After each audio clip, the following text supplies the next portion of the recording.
developing and developed. Of course, we have looked at it from the point of view of developing nations, that they are being denied $500 billion a year in global markets because there are restrictions on trade, on movement of people, on movement of capital. And this is 10 times as much as the assistance they're getting. Now, our central theme as such is that it's far better to enable the poor to have access to market opportunities rather than to keep them on charity.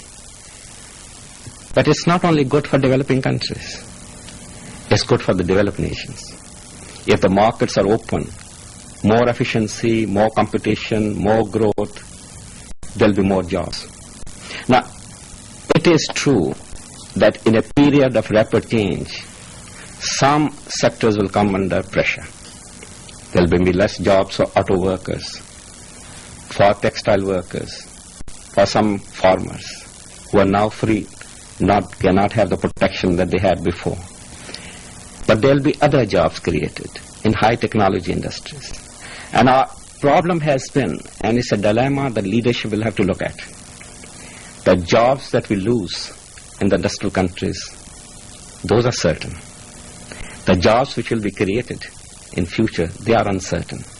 How do you balance the certainty of losing jobs and people who will put pressure that there should not be a structural adjustment, and the uncertainty that there will be more jobs, which is the lesson of economic history. There always are more jobs, but it takes time. So our suggestion is there must be programs of structural adjustment in the industrial countries.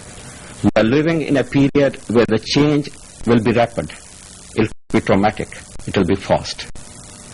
And industrial countries, many of them are not geared for this change. So as such, they see change as a threat, not as an opportunity.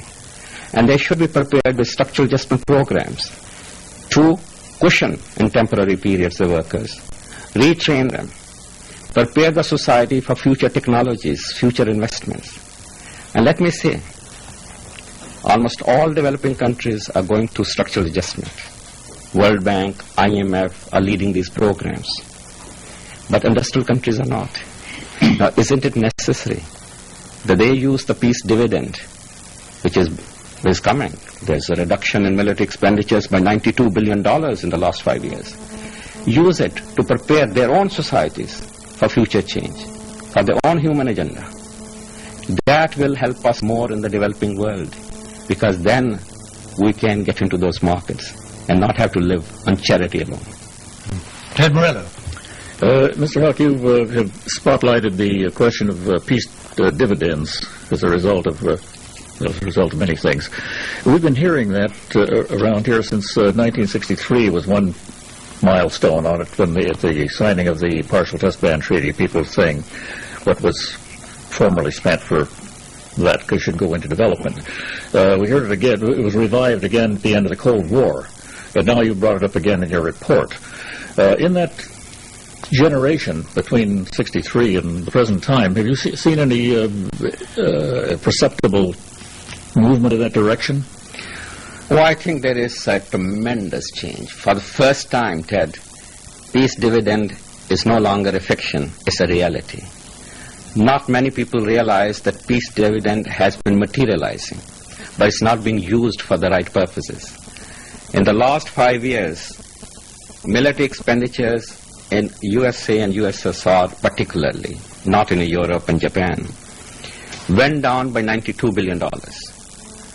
At the same time, developing countries, which had started spending a lot on the military, even they are spending less now by $30 billion. But the problem is that the peace dividend has gone into the budget-cutting exercises, this disappearing all over. And there has been no clear discussion in these societies what to do with reduced military spending, how far it can be used for the neglected human agenda. In developing countries, the very basic one of providing education and health and clean water to people.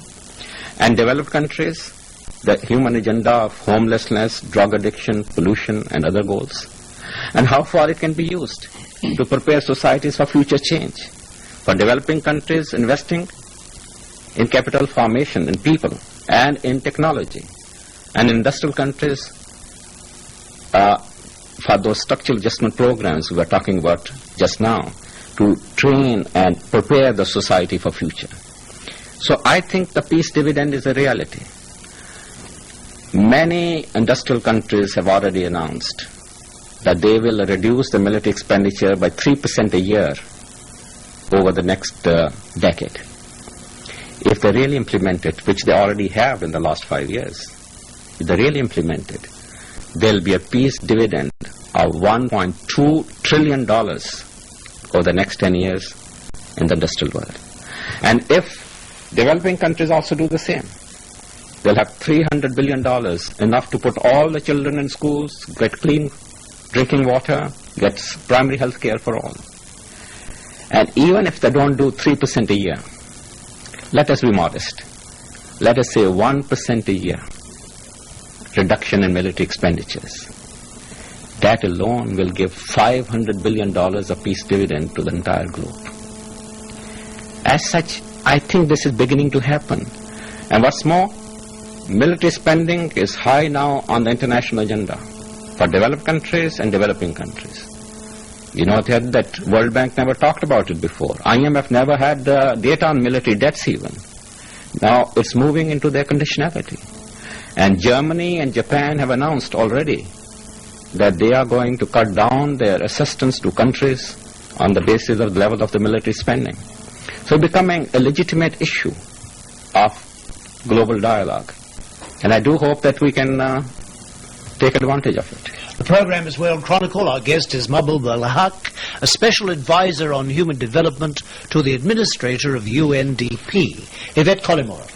According to the report, the purpose of development is to increase people's range of choices, but in many ways we know that choices are severely limited by poverty. Can we use the same yardstick to measure freedoms in developed states as in developing countries faced with debt burdens, unfair trading practices, and so on? I think one of the basic things about the human development concept is that it is valid just as much in rich societies as in poor societies. It unifies their concerns. Because people's choices may be different.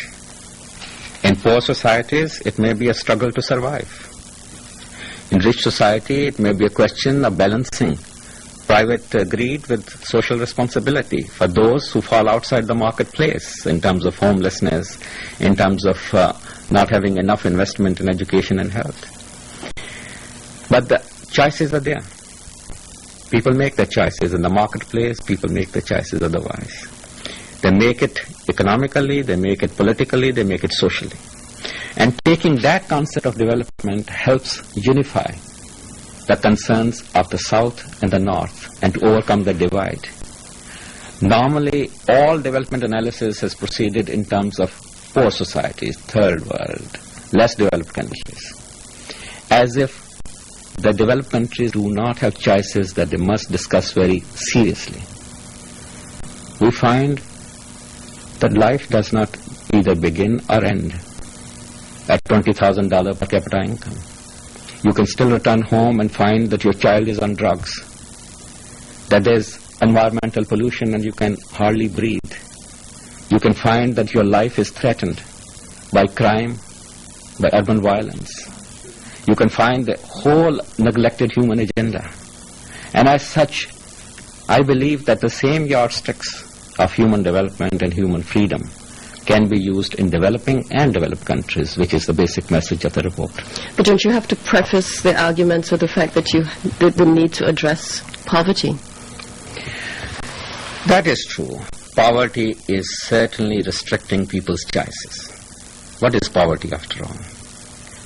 Poverty of income restricts your choices economically.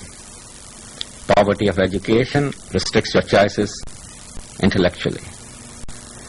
Poverty in the sense of denial of freedom restricts your choices politically. And there can be poverty of all kinds, including intellectual poverty. Certainly we should address the issue of poverty, because without that there cannot be any enlargement of human choices. And all the problems, whether it's a denial of employment, denial of education and health and social services, and even environment pollution arises in developing countries because of poverty. What is, for example, environment and its degradation in the developing countries? They live on natural resources because there's nothing else. They cut down trees because there are no alternative sources of energy.